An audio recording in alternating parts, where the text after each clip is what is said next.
Hello, everybody. Welcome back to Interviewing. Today, we're going to be going over Chapter 2, an interpersonal communication process. But before that, I just want to talk about what is going on this week, what you have due.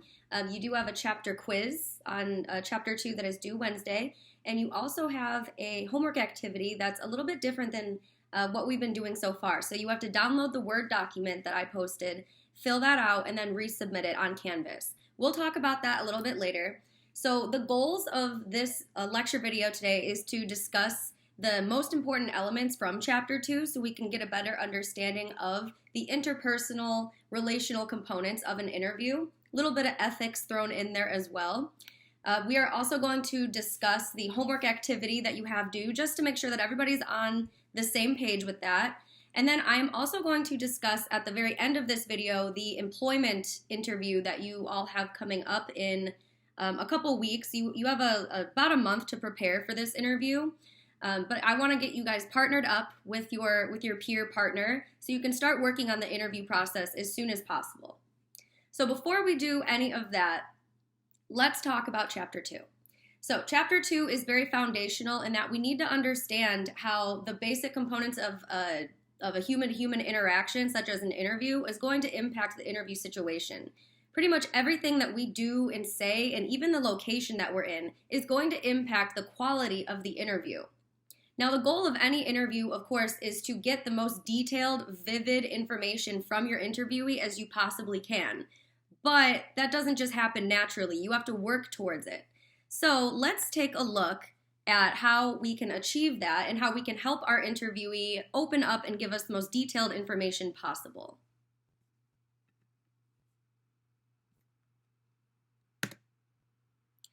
So the goal of any interview, as I said, is to reach self-disclosure. So self-disclosure is information that is descriptive or evaluative and can include thoughts, feelings, aspirations, goals, failures, successes, fears, dreams, likes, dislikes, etc. Basically, this is what you are trying to get from your interviewee. And they sometimes will just offer this information up. Sometimes you, as the interviewer, have to do a little bit of digging to get it out of them. But the goal, as I said, is always to get those self-disclosures from your interviewee. However, this is tricky because there's a little bit of risk.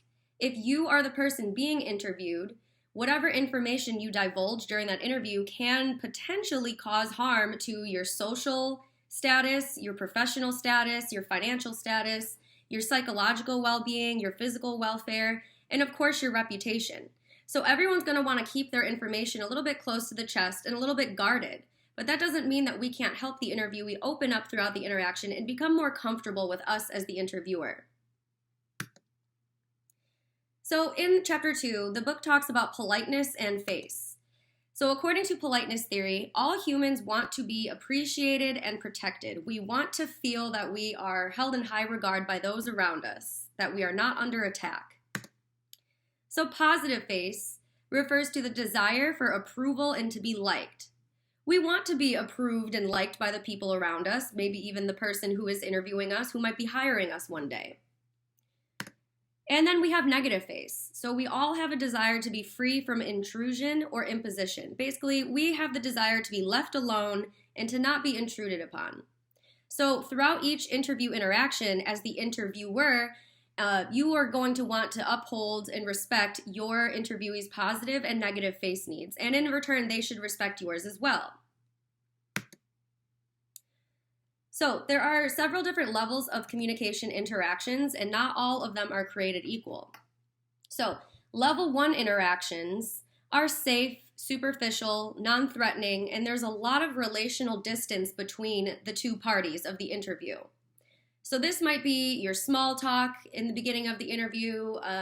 It could be when you ask a question and you get a one-worded response back. There's nothing too revealing that the interviewee is giving you. The information is pretty surface level. So we as interviewers want to move beyond a level 1 interaction because we want that deeper information that the interviewee has to give us. So level 2 is sort of a middle ground. There's a little bit of trust that's been built. There's some risk-taking, but it's half safe, half revealing. You might cover some personal or controversial topics, but you are probably not going to get the full scope of this person's thoughts and opinions if you're just at a level 2 interaction. It's better than level 1, but what we really want to get to as an interviewer is a level 3 disclosure. So this is full disclosure of feelings, beliefs, and attitudes on part of the interviewee. They feel completely comfortable and at ease to divulge whatever information that they want, and they feel that this is a non-threatening situation. So we as interviewers, our goal is always going to be to reach that level 3 interaction. We want our interviewee to feel comfortable with us and be able to open up to us. So keep that in mind as we're moving forward. Everything that we do in the interview situation, everything we say, and even our body language is going to impact the level of interaction that we can achieve with our interviewee. Now, there are 5 relational dimensions that we will want to talk about, and this will come up on future exams, so be sure that you know the 5 relational dimensions well. So the first one is similarity. So the degree of similarity that the two parties perceive between each other is going to either increase the level of self-disclosure or decrease it.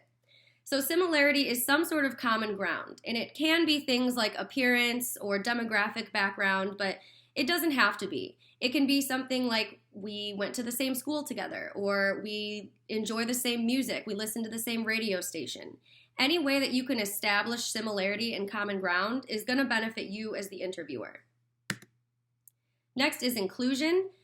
This is collaboration between the two parties. So both parties should be given the opportunity to contribute to the interview situation. No one party is dominating the entire interaction. And the interviewee especially feels that they have the freedom to control their own narrative and share their own stories. They don't feel that they are being kind of left out of the interaction or directed. Number 3 is affection. So this is the degree to which you are perceived to be pleasant, fair, and likable. And naturally, we want to talk to and we want to share our thoughts with people that we like. Number 4 is control. So that is helping the interaction to flow and move forward. Let's say the interaction or the interview reaches a place, a patch in the road that's bumpy. You're not really sure how to move forward. Not a lot of information's coming out. You as the interviewer need to relinquish a little bit of control and think, how can we collaborate? How can we move this interaction forward together? What questions can I ask? How can I get this interview back on track? So giving up a little bit of that control to the other party. And then, of course, trust. So that's when the interaction feels safe. They feel that they can trust you, that they feel comfortable. They feel that you are not going to do anything with this information that is going to potentially harm or risk their reputation. So the degree to which that you perfect all 5 of these elements of the relational dimensions, that is going to determine how comfortable your interviewee is to open up to you. Now, of the 2 parties in the interview, each party is going to communicate intrapersonally and interpersonally. So when we communicate intrapersonally, that means we are talking to ourselves, essentially, in our head. And then interpersonally, of course, we are speaking with the other party. So the relationship dynamics are also going to impact the quality of the interview and the information that you receive. So the relationship might be intimate. You might be close friends with this person. It could be a family member. I don't really need to work that hard to get someone like my mother to open up because I've known her my whole life and we're very close. The relationship could be casual. So that would be coworkers, student peers, people that you know, but definitely are not as close with as friends and family. Then moving a little bit further away, in terms of distance, we have functional relationships. So that could be physicians, it could be an instructor, it could be someone that you are there to talk to them for a very specific predetermined purpose. The relationship could be formal. So that could be a boss, a supervisor, someone that has a little bit of power above you that you need to maintain a formal relationship dynamic with them. And of course, the relationship could be distant. So that would be an elected official, a celebrity, somebody that you have a lot of relational distance in between you and them. So you can see between these 5 different types of relationships, the interview situation you're going to have to approach it very differently. The way that you talk to your friends and family is going to be very different than the way that you would talk to an elected official. So we must know when and how to adapt to these relationships based on the rules and norms of our society and how we're supposed to talk to these people.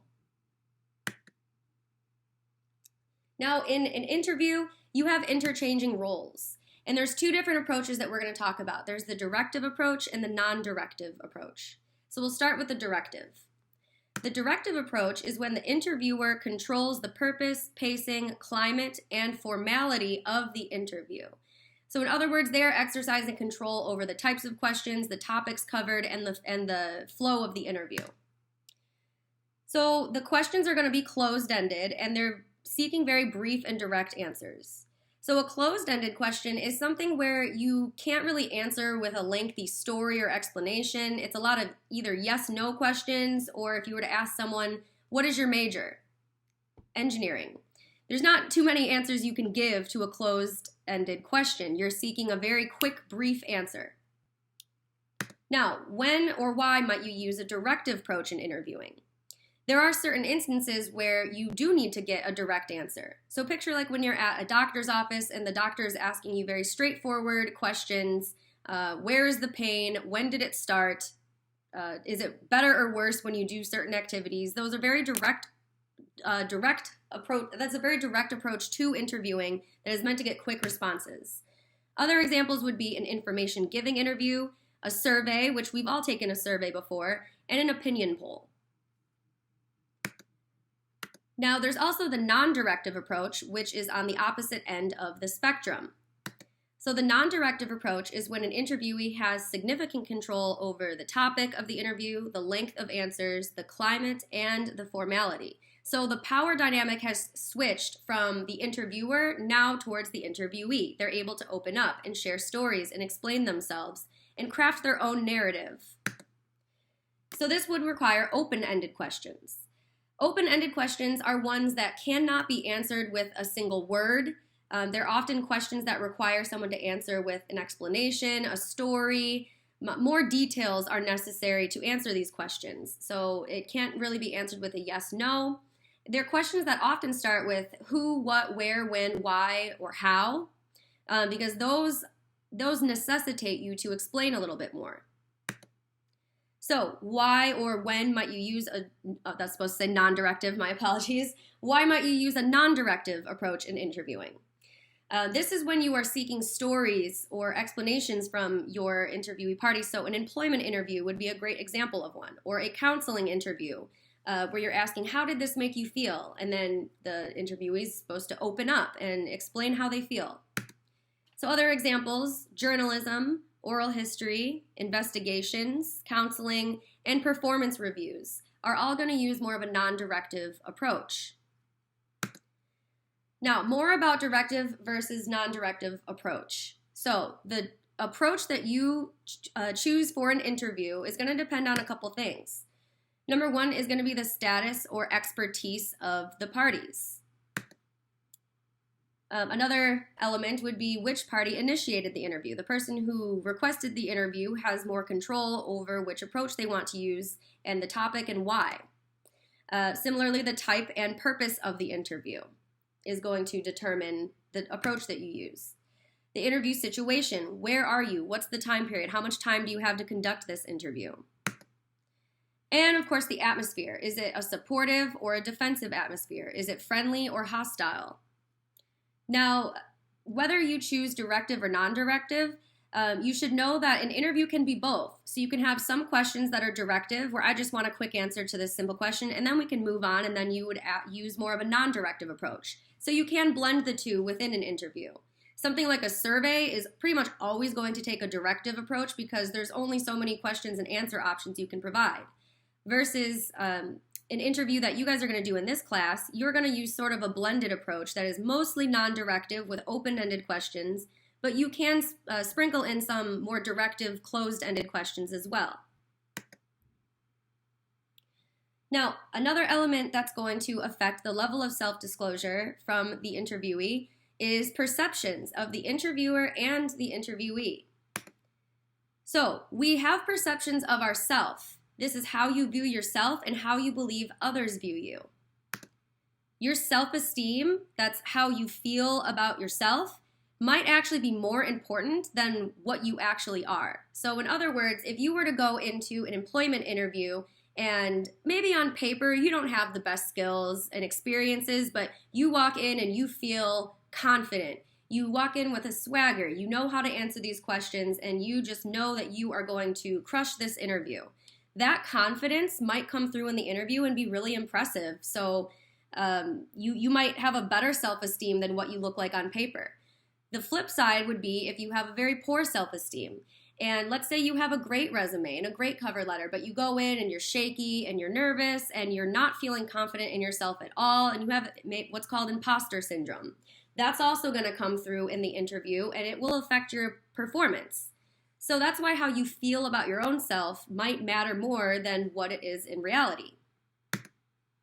And of course, you're also going to have perceptions of the other party. So you're going to look at the person that's interviewing you and evaluate their reputation, their accomplishments, even their physical attributes, their demographic characteristics, any previous encounters you have with them, and their verbal and nonverbal interactions throughout the interview. And based on those things is going to impact how much information you give up as the interviewee. Now a little bit more on verbal and nonverbal interactions. So for this class, your interviews are mostly going to be web-based interviews. So you're just going to be looking at each other through a camera. But there's still a lot of verbal and nonverbal cues that you need to pay attention to. So just because we are sharing words does not mean that we are sharing meaning and understanding. There's ambiguous or double meaning of words. There's cultural misunderstandings. There's gendered misunderstandings. And words can have different connotations that other people do not understand universally. So you want to make sure that you're using as neutral of language as possible so that other people are not going to misinterpret what you're trying to say. Your nonverbal behaviors can also alter the meaning of a statement. So things like your movement, your body language, your eye contact, facial expressions, touch, change in voice or tone can all impact the way that your message is perceived. So if you're in an employment interview and the recruiter asks you, how did you enjoy your previous job? And you hesitate and you look around and you say, it was good.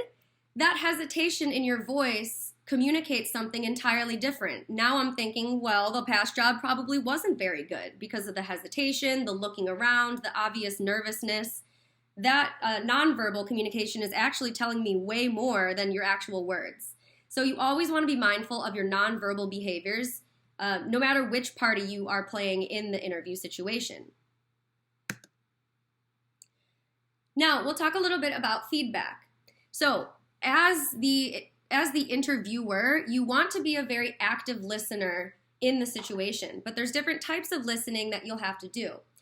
So there's listening for comprehension.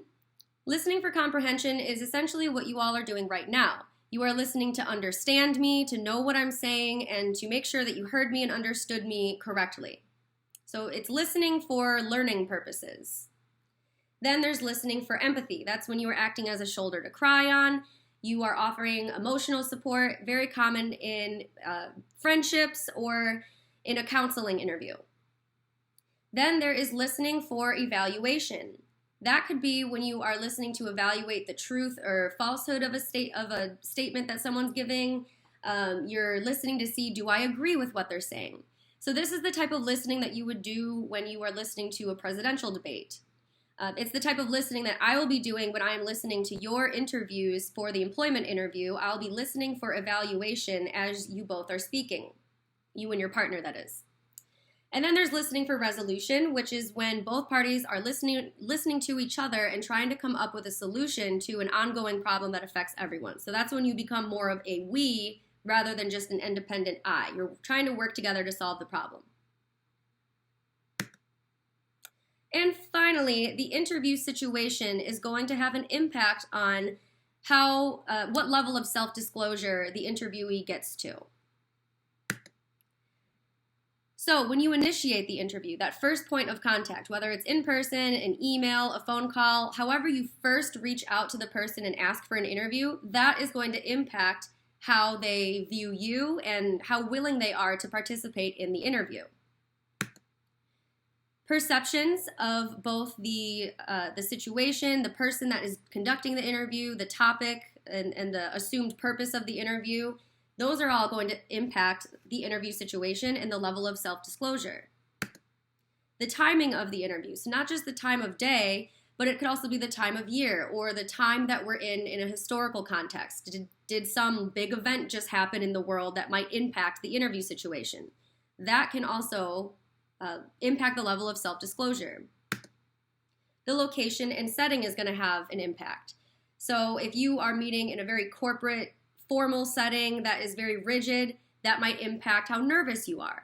Versus if you met in a coffee shop to do the interview, that's going to make you feel more relaxed, more like you guys have some common ground.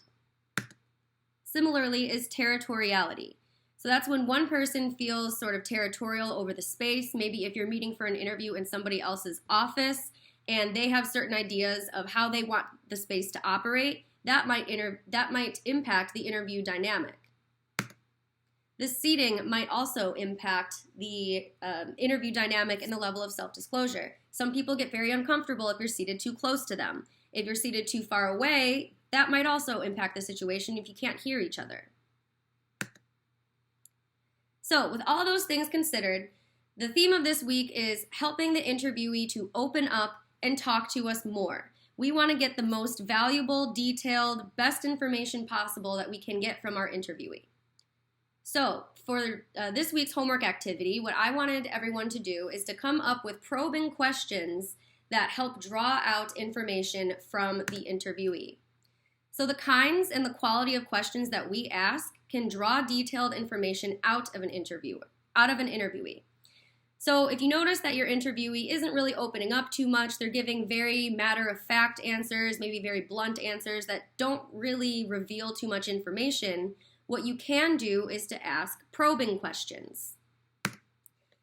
Now, a probing question can be understood as an open-ended follow-up question that nudges the interviewee toward revealing more information about their situation. So in other words, let's say you ask them a question, they give you an answer that's kind of bland, doesn't give away too much, then you ask a follow-up question right after that to try to investigate further and pull a little bit more information out of them. So you have to find a new angle to try to get them to open up a little bit more. So you're going to learn about probing questions more next week, but this is a good preview for it, because probing questions can help us to get the interviewee to open up and to get to deeper levels of self-disclosure. So I'll give you an example. So on your homework, I give you 15 different interview situations where there's an interviewer asking a question, the interviewee answers, but doesn't really give a great answer. So then it's up to you to come up with a follow-up question or a probing question that nudges them to offer up more information. So here's an example. The interviewer asks, "What are your goals after graduation?" "I'm not really sure at the moment." Well, that does not really help me understand your situation. It doesn't really help me understand anything about you or what's going to happen after you graduate, so I need to pry for more information. Now, there's a lot of different ways that I could do this. I could ask 1,000,001 different questions to get more information out of the interviewee. So it's completely up to you to determine what route you want to go, what kind of question you want to ask, and what line of reasoning you want to pursue. So here are some examples of different follow-up or probing questions that I could ask in this situation. Number 1, which career path interests you? I could ask, what are your strongest professional skills? Where do you see yourself living in the future? Who can you talk with to come up with a plan for the future? And why do you feel uncertain about your post-graduation goals? Any one of these follow-up questions would work. I'm only asking you guys to come up with one that would work after each interview situation that you are provided with on the homework activity. So this is just to show that you can ask many different questions and it could still work. And the interview is going to turn out very differently depending on what question you want to ask after. So that's the goal of this homework activity. I just want you to think about, how can I get this person to open up more? What question should I ask after this based on their answer that they gave me to help them open up a little bit more? So you don't just want to rephrase the original question. You want to probe a little bit further into their answer to get them to give you more info. So that's a little bit about the homework activity. Now I want to switch and just briefly talk about the employment interview. So the employment interview is the first big interview project that we have coming up. So what you can do is under course materials, I have uploaded an employment and recruitment interview assignment description. I want you all to read that document very carefully so you can get a better understanding of what you're supposed to do for that project. You can also read the resume and cover letter resources and examples because you will have a cover letter and resume that is going to be due, I think, in 2 weeks here. So make sure that you read both of those documents or both of those pages and make sure that you understand the information. But I'll give a brief overview right now. So for the employment and recruitment interview, the goal is to have you placed in a real-life mock interview setting. So you are going to be conducting an interview with a partner over a Teams meeting. So first, you are going to be paired with a partner in this class to perform a mock employment and recruitment interview. I will match you up based on your career interests. So in the first week of class, I asked everyone to post in the discussion board and tell me your career interests. And based on that post, I'm going to pair you up with someone in the class that kind of matches you. I'm going to do my best to do that. Sometimes students get paired together that don't share similar career interests, but everyone needs a partner. So in this assignment, you are both going to play the role of the recruiter and the applicant. So for one of the interviews, you're going to be the recruiter, pretending like you work for this company that your partner wants to work for and that you're about to hire them. And so you're the one asking the questions. Then in the second interview, you're going to be the applicant. So you're pretending like you are actually applying for this job and you have to really sell yourself in order to get it. So you're going to be doing both of those things. So first, each of you are going to find a job posting. This is a job posting that you should find either on Indeed or LinkedIn or one of those job search engines. And it should be a job that you reasonably could see yourself working at upon graduation. It could be your dream job. It could be maybe an internship that you really want to pursue. But it has to be a job that is in your career field that you really could see yourself working for because we want this to be as useful as possible for you. This is basically a practice interview for when you graduate. So what you're going to do is you and your partner are going to trade your job postings. So once you find the job posting that you really like, you're going to send it to your partner, and then your partner is going to send you their job posting. And I will assign partners and post an announcement when I have that ready, so don't worry about that right now. But what you're going to do is you're going to research both your job posting and your partner's job posting. Because for your job posting, you're acting like the applicant. You want to apply here. For your partner's job posting, you have to act like you work for that company, that you are the recruiter for that company. So you have to know something about it. You have to look into the organization's website and pretend like you work there and you're about to hire someone to work at that job. So you have to know both job postings pretty well. Then, after several weeks of working on this project, you will perform both interviews with me on a live Teams meeting. So you and your partner are going to schedule a time in a 1-week period to meet with me. You're going to do one round of the interview and then switch and do the other round of the interview on a Teams meeting. So that is the overview of the assignment. Like I said, please go read the assignment description because I break down everything that you need to do for this project and all of the different components. You're being graded not only on your performances for this interview, but in your role as the recruiter, you're being graded on the questions that you ask. You're also being graded on your resume and cover letter that you submit to me that is based on the job posting that you find. So your resume and cover letter have to be tailored to this job posting that you find.